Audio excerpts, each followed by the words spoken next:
సత్య పోలీసులు చంపేసిర్రా చందర్ గాని మనం ఏం బీకలేకపోయినాం. ఆ పొరెంబట ఈ పొరపడి తిరుగుతుండే లాస్ట్ కా పొరల వాళ్ళని చచ్చిపోయిండు. నా దగ్గరకు వచ్చి బీకుబా అటు పోదాం బీకుబా ఇటు పోదాం అంటుండే. ఎప్పుడు నవ్వుతూ ఉండేవాడు, మంచిగా నవ్వుకుంటుంటుండే. మొన్న వాళ్ళ అమ్మ వచ్చింది నా దగ్గరికి, వదిలేసి 15,000 ఇయ్యు అని పెళ్లి చేసేస్తా ఒక ఇంట్లో చేస్తా అని చెప్పింది. కానీ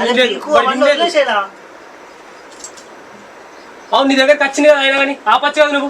నన్ను ఎందుకు అంటున్నావు ఇప్పుడు మధ్యలో? మేము అవసరం లేదు, మేము అవసరం లేదు, నీకు డబ్బులే కావాలి. నేను వద్దు ఆడద్దు ఆడద్దు ఓలద్దు, నీకు పైసలు కాదు లెక్కెట్టుకో. బుల్లెట్ వాల్స్తే ఎక్కడికి వెళ్ళాలి? నాకు తెలుసు ఎక్కడి నుంచి వచ్చిందో బుల్లెట్, అర్థమైందా? అయినా వాడిని ఎందుకు చంపిర్రా? ఎందుకంటే వాళ్ళు పోలీసు వాళ్ళు కాబట్టి. గవర్నమెంట్ మన మీదికి వాళ్ళని కుక్కల్ని పంపినట్టు పంపింది. వాళ్ళు ఏం చేసినా మనం ఏం పీకలేను అన్నట్టు. మనం ఏందో చూపిద్దాం. నా కొడుకులు ఏం చేస్తావురా, ఏం చూపిస్తావురా వాళ్ళకి? వాళ్ళ దాంట్లో పెద్ద తలకాయని లేపేద్దాం. ఎప్పుడు పెద్ద తలకాయ ఎందుకు లేపాలి? మనం ఎందుకు లేపాలా? మొహమ్మద్ షుక్లాని లేపేద్దాం. అరే ఏం మాట్లాడుతున్నారా? మహమ్మద్ షుక్లాని చంపుడేందిరా? అయినా మనం వాడిని ఎందుకు చంపాలి రా భయ్?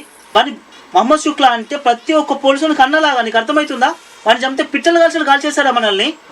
పీకు మొహమ్మద్ షుక్లాని చంపేసినామంటే వాళ్ళ ఇంట్లో వెళ్ళి వాళ్ళని బయటికి లాగి ఎవరినైనా చంపుతామనే భయం వాళ్ళకు ఉంటుంది. అయినా మహమ్మద్ షుక్లా ఎందుకు చంపాలి? మనం ఎవరైనా చంపొచ్చు కదా, వాడిని ఒక్కడిని ఎందుకు చంపాలి అసలు? మరి వాడిని కాకపోతే ఎవరిని చంపాలి? ఎవరిని చంపితే భయం పుడుతుంది.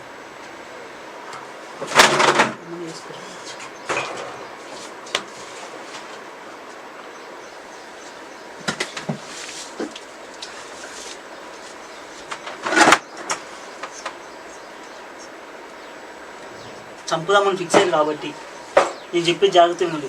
ఆవేశంతో చేసే పనులు కాదు ఇది. ప్రతి ఒక్క అడుగుకి పోలీసు ఉంటారు. మీరు అడుగు పెడితే చంపడానికి 100 మంది రెడీగా ఉంటారు. ప్రతిదీ ఆచి తూచి చేయాల్సిన పని ఇది. బీకు మనం మొహమ్మద్ షుక్లాని చంపినా చంపకపోయినా వాళ్ళు మనం చంపేస్తారు. అందుకే మనమే వాళ్ళకి కౌంటర్ అటాక్ ఇస్తే మనం ఏందో వాళ్ళకి తెలుస్తుంది, భయంతో ఉంటారు.